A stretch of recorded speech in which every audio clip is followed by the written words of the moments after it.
다 같이 사도신경하심으로 신앙 고백하시겠습니다.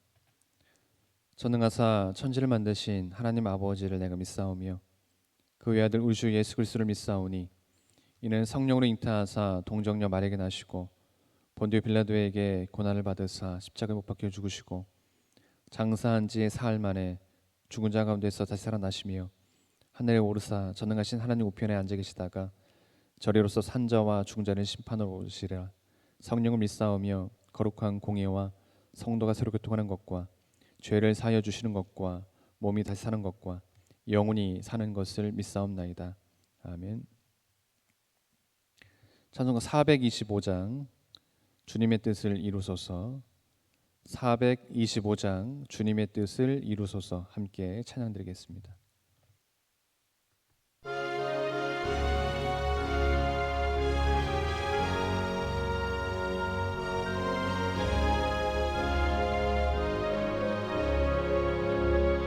주님의 뜻을 이루소서.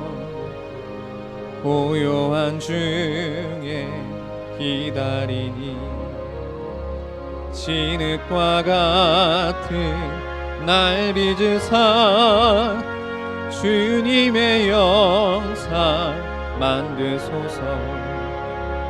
주님의 뜻을 이루소서. 주님 발 앞에 엎드리니 나의 맘속을 살피시사 눈보다 이게 하옵소서. 주님의 뜻을 이루소서. 병들어 몸이 피곤할 때 권능의 손을 내게 펴사 강건케 하여 주옵소서. 주님의 뜻을 이루소서. 온전히 나를 주장하사 주님과 함께 동행함을 만민이 알게 하옵소서.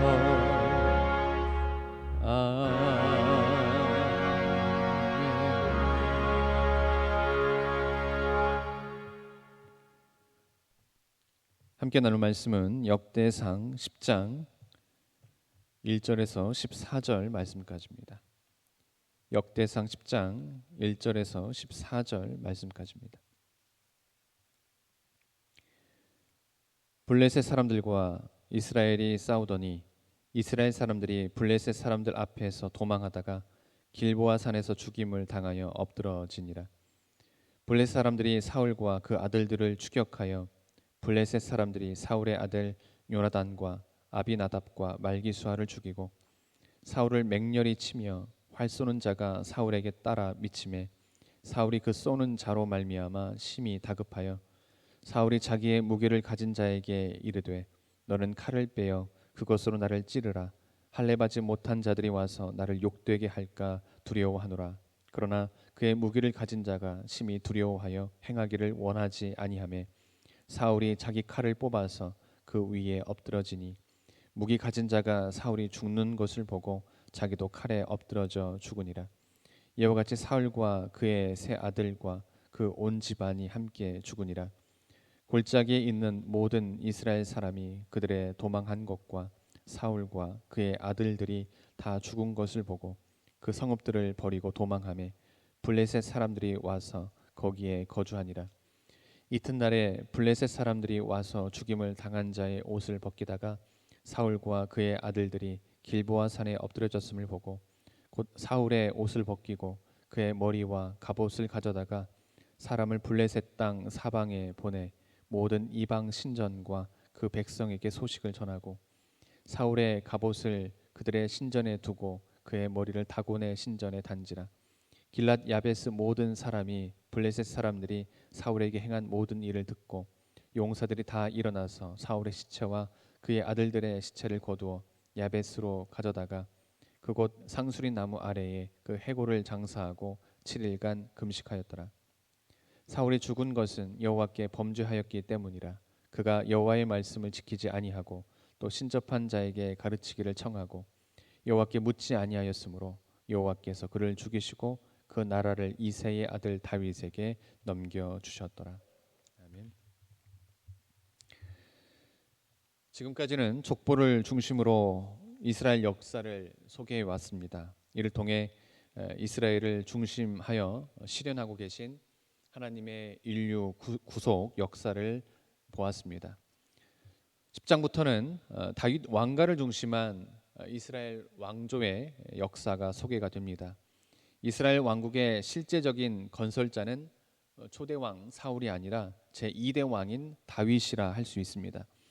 그런 점에서 본장에서는 다윗 가문의 왕조 시대를 여는 결정적인 계기가 되었던 사울과 그 아들들의 전사 소식을 전해주고 있습니다. 사울의 죽음은 하나님의 법을 어김으로 하나님께 버림받는 인생의 말로가 어떠함을 일깨워주는 교훈적인 사건인과 동시에 이스라엘 역사의 대전환기가 찾아왔음을 알리는 사건이었습니다. 하나님은 사울을 패하는 대신 자신의 마음에 맞는 다윗을 이스라엘의 왕위에 오르게 하셨습니다. 그리고 다윗과 그의 가문을 통해서 인류를 구속하시려는 자신의 아름다운 계획을 조용히 실현해 가셨던 것입니다. 이 시간 우리는 다윗 왕가의 역사를 하기에 앞서서 사울의 죽음을 함께 살펴봄으로써 하나님의 절묘한 섭리를 알아보도록 하겠습니다. 먼저 무죄한 자도 고통당할 수 있음을 봅니다. 하나님은 사울 왕을 패하시고 심판하시기 위해서 그를 전장으로 이끄셨습니다. 그런데 정작 그 전장에서 죽어간 것은 사울 한 사람이 아니었습니다. 다윗의 절친한 친구이자 신실한 신앙인이었던 요나단과 사울의 다른 두 아들도 함께 죽었습니다. 사실 사울의 범죄는 순전히 개인적인 것이었습니다. 하지만 그 죄에 대한 형벌은 개인의 차원을 넘어서 한 가정의 몰락이라는 안타까운 결과를 낳고 말았습니다. 사울은 한 가정의 아비요 또 일국의 왕이었습니다. 그렇기에 그의 범죄는 한 가정 혹은 한 나라의 죄를 대표하는 역할을 했습니다. 마치 온 피조 세계를 대표하는 인간의 범죄로 인해서 온 자연이 함께 고통받으며 탄식하는 것처럼 말입니다.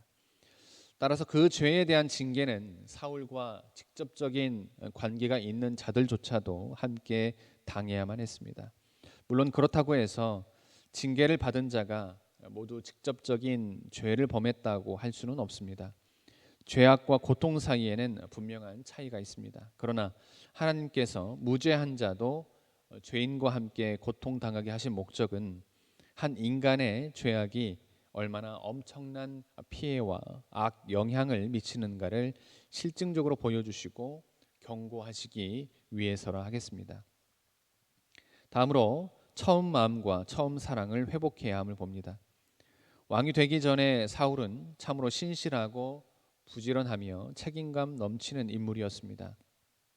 특히 사울은 많은 사람들 앞에서 왕으로 선택되었을 때 그는 아주 겸손히 자기 자신을 숨기고 한 나라의 왕이라는 그 막중한 사명을 어려워했습니다. 그는 남들의 비난에도 흔들리지 않고 하나님이 정하신 때를 묵묵히 기다릴 줄 아는 그런 자이기도 했습니다. 어디 그뿐입니까? 그는 길앗 야베스 주민이 위경에 처했을 때 용감히 나아가 그들을 구하는 등 지도자의 소양을 한껏 지니고 있었습니다. 그러나 불행하게도 사울은 이러한 초기에 온전한 성품을 끝까지 지키지 못하고 자기의 길로 나아가게 됩니다.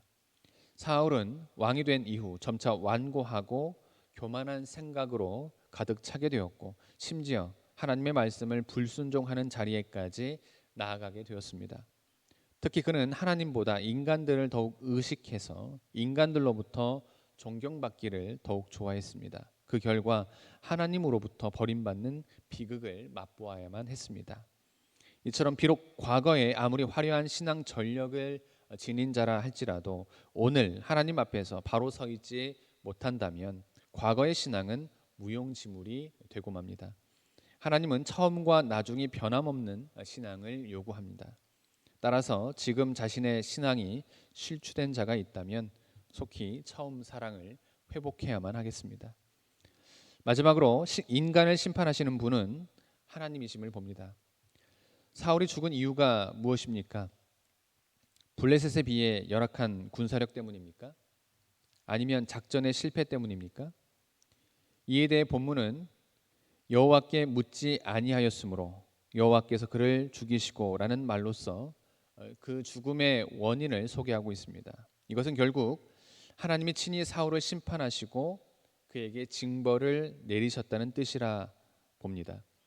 물론 사울을 직접 죽인 것은 블레셋 병사들이었습니다. 하지만 여기서 블레셋 병사들은 단지 하나님의 거룩한 심판 의지를 실현하기 위한 하나님의 도구에 불과했습니다. 하나님은 이처럼 다른 인간의 손을 통해서 죄인을 심판하기도 하시고 자연적 재해나 불의의 사고나 혹은 자신의 직접적인 간섭으로 죄인을 심판하십니다. 그러므로 우리는 고난을 당하고 견디기 힘든 역경을 만났을 때에 남을 탓하거나 불평하기에 앞서서 먼저 하나님 앞에서 자신의 삶을 하나하나 점검해 봄이 마땅합니다. 사랑하는 성도 여러분, 우리는 간혹 이유를 잘 알지 못하는 고난을 만나 당황할 때가 있습니다. 그러나 우리는 불평하지 말고 그러한 고난을 허락하신 하나님의 기쁘신 뜻을 배워 나가야 합니다. 그리고 혹 우리 자신이 미처 생각하지 못했던 죄악이 우리 속에 숨어 있는지 스스로를 점검해 봐야 됩니다. 또한 하나님과의 관계가 소원해지지 않도록 우리 자신의 신앙을 매 순간 점검해 나가야 합니다. 아무쪼록 천국 가는 그날까지 이러한 긴장을 풀지 말고 신앙의 경주를 끝까지 완주해 나가는 우리 모두가 되기를 주님의 이름으로 기원합니다. 기도하겠습니다. 하나님 감사합니다. 오늘도 귀한 하루 허락하여 주시고 귀한 말씀으로 하루를 시작하게 해 주시니 참으로 감사드립니다. 하나님, 오늘 본문 말씀을 통해서 우리는 사울이 초기에 겸손한 품성을 끝까지 지니지 못하고 왕이 된 이후 점차 완고하고 교만해지며 하나님의 말씀을 불순종해서 결국 하나님께 심판을 받고 멸망하게 됨을 보게 됩니다. 하나님, 이 시간 바라옵기는 하나님은 처음과 나중이 변함없는 신앙을 요구하심을 깨닫고 항상 처음 마음과 처음 사랑을 회복하기에 힘쓰는 우리 모두가 될 수 있도록 인도하여 주옵소서. 오늘 하루도 지켜주시고 인도하여 주실 줄 믿으며 이 모든 말씀 예수님의 이름으로 기도드립니다. 하늘에 계신 우리 아버지여, 이름이 거룩히 여김을 받으시오며 나라가 임하시오며 뜻이 하늘에서 이루어진 것 같이 땅에서도 이루어지이다. 오늘 우리에게 일용할 양식을 주시옵고 우리가 우리에게 죄의 진자를 사하여 준 것 같이 우리 죄를 사하여 주시옵고 우리를 시험에 들게 하지 마옵시고 다만 악에서 구하옵소서. 나라와 권세와 영광이 아버지께 영원히 싸움나이다. 아멘.